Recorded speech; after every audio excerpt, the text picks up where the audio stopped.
మేమిద్దరం కింద పడ్డాము. ఎటు వెళ్లాలో తెలియక అటు ఇటు తిరుగుతుంటే ఒకరు మమ్మల్ని చేరదీశారు.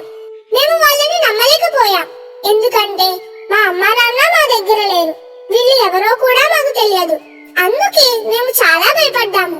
మేము సురక్షితంగా ఉండడానికి వాళ్ళు చాలా ఆలోచించి మా తల్లిదండ్రులకు దగ్గరగా ఉండేలా ఒక ఇంటిని ఏర్పాటు చేశారు. ఇదంతా చూశాక మాకు వారి మీద నమ్మకం వచ్చింది. ఇంకా ఆలస్యం చేయకుండా ధైర్యంతో మా అమ్మ నాన్నలను పిలిచాము. మీలాగా మాకు భాష రాకపోయినా మా కీచ్ కీచ్లు విని మా అమ్మ నాన్న వచ్చేశారు.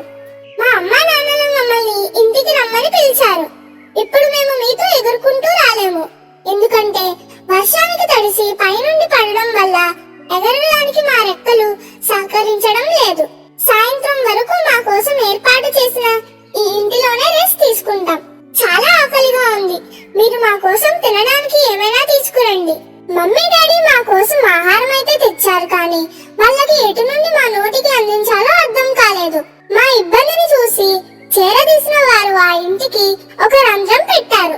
ఆనందం పట్టలేక మా అమ్మ నాన్న ఆహారం పైనుండి పెట్టడం మరిచి నేరుగా రంధ్రం ద్వారా మా దగ్గరకు వచ్చేశారు. రావడం బాగానే వచ్చారు, గాని తిరిగి ఆహారం కోసం బయటకు వెళ్లడం తెలియక కాసేపు ఆ బుట్టలోనే ఎగరడానికి చాలా తంటాలు పడ్డారు. మా అమ్మా నాన్న మాతో ఉన్న ఆ కాసేపు చాలా సంతోషం అనిపించింది.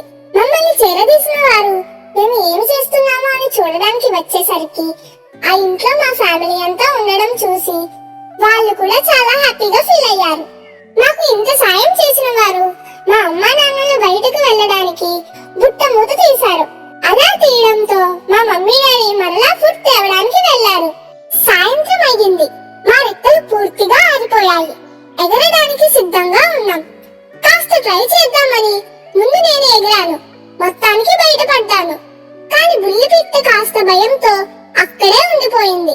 మీ ఇంట్లో కూడా ఒకరు ధైర్యంగా ముందడుగు వేస్తారు, మరొకరు నా వల్ల అవుతుందో లేదో అని సందేహంతో కాస్త ఆలోచిస్తారు. ఆ ఇంట్లో బుల్లి పిట్ట ఎక్కువసేపు ఒంటరిగా ఉండడం చూసిన ఆ ఇంటి వారు తను బయటకు రావడానికి హెల్ప్ చేశారు. సాయంత్రం మేమందరం మా సొంత ఇంటికి క్షేమంగా చేరుకున్నాం. ఓపిగ్గా మా జరిగిన ఈ సంఘటన విని చూసినందుకు మీ అందరికీ చాలా చాలా థాంక్స్. ఇది కథ కాదు, మా ఇంటి ఆవరణలో జరిగిన చిన్ని సంఘటన. ఈ సృష్టిలో తల్లిదండ్రుల ప్రేమను మించిన ప్రేమ లేదు. తన పిల్లల కోసం గూడును ఏర్పాటు చేసి వాటికి రెక్కలొచ్చేదాకా కంటికి రెప్పలా కాపాడి ఆదరించే వాళ్ళే తల్లిదండ్రులు. అటువంటి తల్లిదండ్రులకు మనం ఎంత దగ్గరగా ఉన్నామో ఒక్కసారి ఆలోచించండి.